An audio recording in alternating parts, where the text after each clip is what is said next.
Hello friends, आपका स्वागत है हमारे यूट्यूब चैनल पर। हेलो फ्रेंड्स, आपका स्वागत है हमारे इस यूट्यूब चैनल पर। हमारा आज का जो क्वेश्चन पेपर है वो है महासागरीय धाराओं से संबंधित। इसमें महासागरीय धाराओं से संबंधित महत्वपूर्ण प्रश्न हैं वो शामिल किए गए हैं।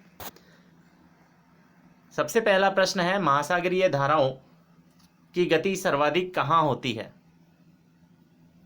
महासागर के ऊपरी भाग में, महासागर के मध्य भाग में, महासागर के निचले भाग में, या सभी जगह समान होती है? तो फ्रेंड्स, इसका सही उत्तर है महासागर की जो धारा की गति है वो सबसे ज़्यादा महासागर के ऊपरी भाग में होती है। यहाँ पर जो महासागरीय धाराओं की गति है वो लगभग 5 नॉट तक होती है। नेक्स्ट है, महासागरीय धाराओं को प्रभावित करने वाला कारक नहीं है। पृथ्वी का घूर्णन, गुरुत्वाकर्षण बल, प्राकृतिक वनस्पति और विक्षेप बल। आप में से ये बताना है कि महासागरीय धाराओं को प्रभावित कौन सा कारक नहीं करता है। तो इसका उत्तर होगा प्राकृतिक वनस्पति, क्योंकि प्राकृतिक वनस्पति है वह महासागरीय धाराओं की गति को प्रभावित है, वो नहीं करती है। पृथ्वी की घूर्णन गति महासागरीय धाराओं को है वो प्रभावित करती है, क्योंकि पृथ्वी है वो पश्चिम से पूर्व की ओर घूमती है, जबकि जल पूर्व से पश्चिम की ओर, क्योंकि जल स्थल से पीछे रह जाता है। इससे भूमध्य रेखीय धाराओं की उत्पत्ति होती है। दूसरा है गुरुत्वाकर्षण बल। गुरुत्वाकर्षण बल है वो विषुवत रेखा पर कम होता है, जबकि ध्रुव पर अधिक होता है। इसके कारण ही विषुवत रेखा से जल ध्रुव की ओर प्रवाहित होता है। विक्षेप बल, विक्षेप बल के कारण ही उत्तरी गोलार्ध में जल धाराएं दाहिनी ओर और दक्षिणी गोलार्ध में बाईं ओर मुड़ जाती है। तो इसका उत्तर होगा प्राकृतिक वनस्पति। नेक्स्ट है, धाराओं की दिशा में परिवर्तन लाने वाला कारक नहीं है। यानी कौन सा कारक है जो धाराओं की दिशाओं में परिवर्तन नहीं लाता है? पृथ्वी का परिभ्रमण, ऋतु परिवर्तन, तलीय आकृतियां या लवणता। तो फ्रेंड्स, पृथ्वी का परिभ्रमण, ऋतु परिवर्तन और जो तलीय आकृतियां हैं, कटक जैसे हैं, ये सारे हैं वो धाराओं की दिशा में परिवर्तन लाते हैं। लवणता जो है वह धाराओं की दिशा में किसी प्रकार का परिवर्तन नहीं लाती है। कौन सी धारा को खाड़ी जलधारा भी कहते हैं? गिनी धारा, ग्रीनलैंड धारा, लैब्राडोर धारा और गल्फ स्ट्रीम धारा। तो इसका उत्तर है गल्फ स्ट्रीम धारा एक ऐसी धारा है जिसको खाड़ी धारा भी कहते हैं। गल्फ स्ट्रीम जो धारा है वो 20 डिग्री उत्तरी अक्षांश पर मैक्सिको की खाड़ी में उत्पन्न होती है और उत्तर पूर्व दिशा में 70 डिग्री अक्षांश यूरोप तक प्रवाहित होती है। नेक्स्ट प्रश्न है, आपको बताना है कि इनमें से कौन सी एक गर्म जल धारा है? कनारी, लैब्राडोर, फ्लोरिडा और फॉकलैंड। आपको इनमें से बताना है कि गर्म जलधारा कौन सी है। तो फ्रेंड्स, कनारी जलधारा है वो एक ठंडी जलधारा है जो कि उत्तर अटलांटिक धारा का बढ़ा हुआ रूप है। स्पेन के दक्षिण पश्चिम में कनारी द्वीप से होकर गुजरती है, इसलिए कनारी धारा कहलाती है। लैब्राडोर है वो भी एक ठंडी जलधारा है। ये जो जलधारा है वो डेविस जलडमरू और बैफन की खाड़ी के मध्य से आती है और अपने साथ में बड़े बड़े बर्फ के टुकड़े लेके आती है, जिसकी वजह से क्या होता है, जो सागर में आने वाले जहाज हैं उनको नुकसान पहुंचने की समस्या रहती है। फोकलैंड धारा, फोकलैंड जो जलधारा है वो भी एक ठंडी जलधारा है जो कि अंटार्कटिक महाद्वीप के तटीय भाग से ठंडा जल लेकर आती है। जबकि फ्लोरिडा धारा है, इसमें गर्म जलधारा पूछा गया है, तो इसका उत्तर होगा फ्लोरिडा धारा। गर्म जलधारा है वो फ्लोरिडा है, तो इसका उत्तर फ्लोरिडा होगा। ये आपको ध्यान में रखना है कि इसका उत्तर फ्लोरिडा जलधारा होगा, क्योंकि फ्लोरिडा है वो उत्तरी भूमध्य रेखीय धारा जो युकोटन चैनल से होकर आगे फ्लोरिडा जलडमरू से होकर गुजरती है, इसीलिए इसको फ्लोरिडा धारा कहते हैं। आगे ये एंटलिस धारा में जो है वो मिल जाती है। ये गल्फ स्ट्रीम धारा के ही विभिन्न रूपों का एक भाग है। नेक्स्ट प्रश्न है, कौन सी जलधारा में बर्फ के टुकड़े आते हैं? तो फ्रेंड्स, हमने अभी चर्चा की थी कि जो लैब्राडोर धारा है वहाँ पर उसमें बर्फ के टुकड़े आते हैं। और यही टुकड़े जो हैं वो जलयानों को क्षति पहुंचाने में माहिर होते हैं, यानी मुख्य होते हैं। एल नीनो से उत्पन्न सूखे के कारण किस देश में 1997-98 को आग लगी थी? एल नीनो एक महासागरीय दशा है जो कि प्रशांत महासागर में उत्पन्न होती है। इससे पेरू तट पे काफ़ी वर्षा होती है और भारत जैसे देशों में जो है वो मानसून में देरी होती है। तो इसमें जो प्रश्न पूछा गया है वो ये है कि किस देश में आग लगी थी, तो इसका उत्तर होगा इंडोनेशिया। इसकी वजह से है वो 1997-98 में इंडोनेशिया में आग लगी थी। किस महासागर की धारा सर्वाधिक परिवर्तित होती है? तो फ्रेंड्स, हिंद महासागर, प्रशांत, आर्कटिक और अटलांटिक। इसमें मानसूनी पवनें जो हैं उनकी वजह से सबसे ज़्यादा महासागरीय धाराएं हैं वो हिंद महासागर में परिवर्तित होती है, यानी मानसूनी पवनों के कारण हिंद महासागर में धाराएं सबसे ज़्यादा परिवर्तित होती है, हमेशा एक जैसी नहीं रहती। कनारी किस महासागर की धारा है? आपको बताना है कि कनारी किस महासागर की धारा है। हिंद महासागर, प्रशांत महासागर, आर्कटिक और अटलांटिक। फ्रेंड्स, अभी हम कनारी के बारे में चर्चा करके गए हैं कि कनारी जो धारा है वो उत्तरी अटलांटिक धारा का ही बढ़ा हुआ रूप है। कनारी धारा है वो उत्तरी अटलांटिक धारा का ही बढ़ा हुआ रूप है, यानी कि अटलांटिक महासागर की धारा है जो स्पेन के दक्षिण पश्चिम में कनारी द्वीप से होकर अफ्रीका के तट के सहारे मंडेरिया तथा केपवर्ड के बीच प्रवाहित होती है। ध्यान रखना, मंडेरिया और केपवर्ड के बीच प्रवाहित होती है और यह विषुवतीय रेखीय धारा से मिल जाती है। तो यह अटलांटिक महासागर की धारा। नेक्स्ट है, एल नीनो के कारण पेरू में किस माह में सर्वाधिक वर्षा होती है? फ्रेंड्स, एल नीनो का शाब्दिक अर्थ होता है क्राइस्ट शिशु। दक्षिण अमेरिका के पेरू तट से 180 किलोमीटर की दूरी पर यह दक्षिण दिशा में बहती है। हमारा प्रश्न ये है कि इससे पेरू में किस माह में वर्षा होती है? तो यह गर्म जल धारा है जिसके आने से तापमान काफ़ी बढ़ जाता है और जनवरी से मार्च माह में पेरू तट पर अधिक वर्षा होती है। तो इसका उत्तर होगा श। नेक्स्ट है, गर्म जल धारा की विशेषता है। कुछ विशेषताएं आपको बतानी है कि कौन सी विशेषता गर्म जल धारा की है। फ्रेंड्स, इसमें थोड़ा सा आपको ध्यान में रखना है कि इसमें थोड़ा सा प्रिंट मिस्टेक हुआ है। इसमें यह करना है कि गर्म जल धारा जो है उसकी विशेषता है नहीं बतानी है आपको, उसकी विशेषता नहीं है बतानी है, यानी ये बताना है कि उसकी विशेषता नहीं है। कौन सी जो है वो गर्म जल धारा की विशेषता नहीं है। तो इसमें निम्न अक्षांशों से निर्माण, जी हाँ, निम्न अक्षांशों से ही इसका निर्माण होता है। तापमान भी अधिक होता है।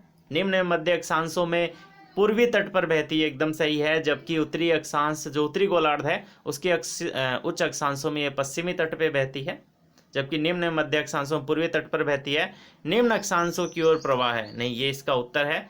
इसका प्रवाह निम्न अक्षांशों की ओर नहीं होता बल्कि निम्न अक्षांशों से उच्च अक्षांशों की ओर होता है। धाराओं की गति मापी जाती है किलोमीटर, समुद्री मील, नॉट या मील। इसकी जो गति है वो मील में मापी जाती है, नहीं, नॉट में मापी जाती है, ध्यान रखिएगा। समुद्री धारा की गति नापने की इकाई है वो नॉट है, यानी कि नॉटिकल मील।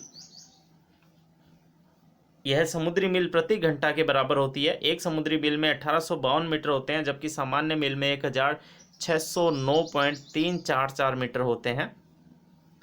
लेकिन हमें ये ध्यान में रखना है कि नॉट है वो एक प्रकार का नॉटिकल मील, यानी समुद्री मील प्रति घंटा के बराबर की इकाई होती है। इसे नापा है वो नॉट के अंदर जाता है। यह गति जो है वो महासागर के ऊपरी भाग में सबसे ज़्यादा होती है, जो +5 नॉट होती है, जबकि गहराई में मात्र 0.5 नॉट होती है। ये अपने को ध्यान में रखना है। नेक्स्ट, प्रश्न संख्या 13। कौन सी धारा प्रशांत महासागरीय धारा नहीं है? यानी आपको बताना है कि कौन सी धारा है वो प्रशांत महासागर में नहीं बहती है। सुसीम, बेंगुला, ओखोस्टक और कैलिफोर्निया। आपको ये बताना है प्रशांत महासागर में कौन सी नहीं बहती है। पहली है सुसीमा, यह क्यूरोशिव की एक शाखा है जो कि जापान सागर में बहती है और सुसीम धारा के नाम से जानी जाती है। तो जापान सागर जो है वो सुसीम धारा जिसमें बहती है, ये प्रशांत महासागर के अंदर ही है। दूसरा है बेंगुला, तो इसका उत्तर होगा बेंगुला, क्योंकि बेंगुला जो धारा है वो दक्षिणी अटलांटिक महासागर की धारा है, तो इसका उत्तर होगा बेंगुला धारा, आपको ध्यान में रखना है। ओखोस्टक जो है वो भी प्रशांत महासागर की ही धारा है, जो कि उत्तरी पश्चिमी प्रशांत महासागर में बहती है। और कैलिफोर्निया है वो भी प्रशांत महासागर की ही ठंडी धारा है, जो कि उत्तरी प्रशांत महासागर से निकलकर दक्षिण की ओर जाती है। नेक्स्ट है क्यूराइल किस महासागर की धारा है? आर्कटिक, हिंद, प्रशांत, अटलांटिक। तो आपको बताना है क्यूराइल किस महासागर की धारा है। तो फ्रेंड्स, क्यूराइल जो धारा है वो हिंद महासागर, प्रशांत महासागर, आर्कटिक महासागर या फिर नेक्स्ट अपना जो लास्ट है आर्कटिक महासागर, तो एक ऐसा महासागर है जहाँ पर धाराएं हैं वो सबसे कम पाई जाती है, ज़्यादा नहीं है। क्यूराइल को आयोशियो धारा भी कहते हैं। यह बेरिंग जल डमरू से निकलती है और दक्षिण की ओर बहकर क्यूरोशियो में मिल जाती है। क्यूरोशियो में मिल जाती है, यानी ये कौन सी है कि महाधारा है? प्रशांत महासागर की धारा है। इसके अंदर जब क्यूरोशियो से मिलती है तो कोहरा उत्पन्न होता है और उस कोहरे से जलयानों को क्षति होती है। महासागर के कितने प्रतिशत भाग पर ऊपरी जलधाराएं प्रवाहित होती है? तो महासागर के कितने प्रतिशत भाग पर ऊपरी जलधारा प्रभावित होती है? तो लगभग ऊपरी 400 मीटर भाग तक होती है, जो पूरे महासागर का 10% भाग होता है। सारगेसो सागर स्थित है। सारगेसो सागर एक ऐसा सागर है जहां पर काफ़ी ज़्यादा मात्रा में सागरीय घास पाई जाती है। शांत एवं गतिहीन जल जहां सारगेसो घास पाई जाती है, अटलांटिक महासागर में यह स्थित है। अटलांटिक महासागर इसका उत्तर होगा। क्यूराइल के किस धारा में मिलने से कोहरा उत्पन्न होता है? फ्रेंड्स, अभी हम चर्चा कर रहे थे कि क्यूराइल एक धारा है जिसके क्यूरोशियो धारा में मिलने से जो है वो कोहरा उत्पन्न होता है, जो जलयानों के लिए काफ़ी क्षतिकारक है। उत्तरी अटलांटिक धारा का विस्तृत रूप है, ये भी हम पहले ही पढ़ चुके थे कि उत्तरी अटलांटिक जो धारा है, हम 2-3 बार इसको पहले पढ़ चुके हैं। उत्तरी अटलांटिक धारा का बढ़ा हुआ रूप है वो कनारी है।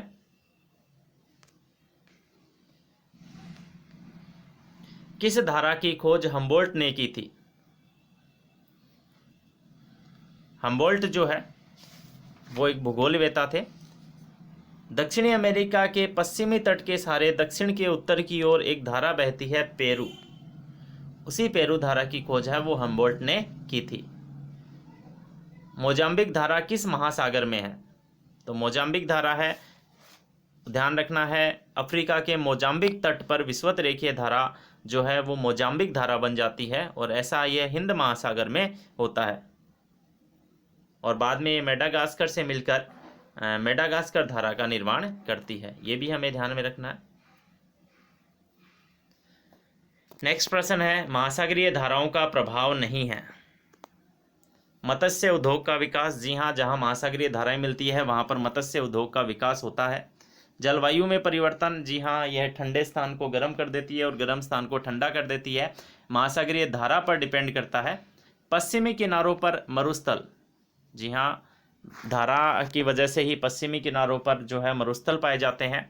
खनिज की प्राप्ति, जी नहीं, धाराओं की वजह से किसी प्रकार के कोई खनिज की प्राप्ति है वो नहीं होती है। हाँ, जल जरूर इधर से उधर बह जाता है, तो इसका उत्तर होगा खनिज की प्राप्ति। कौन सी धारा, कौन से महासागर की धाराएं व्यापार में सहयोगी नहीं होती है? इसकी चर्चा भी हम पहले कर चुके हैं। हिंद महासागर, प्रशांत महासागर, आर्कटिक महासागर और अटलांटिक महासागर। आर्कटिक महासागर में धाराओं का विकास है वो काफ़ी कम हुआ है और वहाँ पर व्यापार जैसा कोई कार्य है वो भी नहीं होता, जिसका कारण है कि अधिकतर समय वह बर्फ़ में जमा रहता है। नेक्स्ट है सोमाली किस महासागर की धारा है? सोमाली किस महासागर की धारा है? तो ये धारा सोमाली जो है वो अफ्रीका के सोमाली तट पर बहती है, जो ग्रीष्म काल में उत्तर पूर्व की ओर और शीतकाल में दक्षिण पश्चिम की ओर बहती है। और ऐसा सिर्फ रूप परिवर्तन एक ही महासागर में होता है और उस महासागर का नाम है हिंद महासागर, क्योंकि मानसून की वजह से धाराएं यहाँ पर बदल जाती है। नेक्स्ट, किस धारा को जापानी लोग काली धारा भी कहते हैं? सुसीमा, क्यूरोसिवो, ओखोस्टक या कैलिफोर्निया? आपको बताना है इनमें से जापानी लोग हैं वो किस धारा को काली धारा भी कहते हैं। तो उत्तरी प्रशांत में एक गर्म जल धारा बनती है जिसका नाम है क्यूरोसिवो। क्यूरोसिवो एक गर्म जल धारा बनती है। इस धारा को जापानी लोग काली धारा भी कहते हैं। यह फिलीपींस द्वीप समूह है, ताइवान, जापान के तट पर, साथ साथ रिक्यू द्वीप पर तक बहती है और अंत में ओयोसियो ठंडी जलधारा में मिल जाती है। नेक्स्ट प्रश्न है, कौन सी एक गर्म जलधारा है? बेंगुला, ग्रीनलैंड, सुसीमा और फॉकलैंड? तो इसमें जो गर्म जलधारा है बेंगुला, ग्रीनलैंड, फॉकलैंड, ये हम सारे पढ़ चुके हैं। इसमें सुसीमा जो जलधारा है, याद रखना है जलधारा का नाम सुशीमा। क्यूरोसिवो की ही एक शाखा जो जापान सागर में जाती है उसे सुसीमा के नाम से जाना जाता है और यह एक गर्म जलधारा है। तो फ्रेंड्स, लास्ट में हम प्रश्न पूछते हैं। हमारा आज का जो प्रश्न है वो ये है कि कौन सी धारा की खोज हम्बोल्ट ने की थी? धन्यवाद। ये कैसा लगा आप इसके संदर्भ में हमें जानकारी ज़रूर दीजिए। Thank you.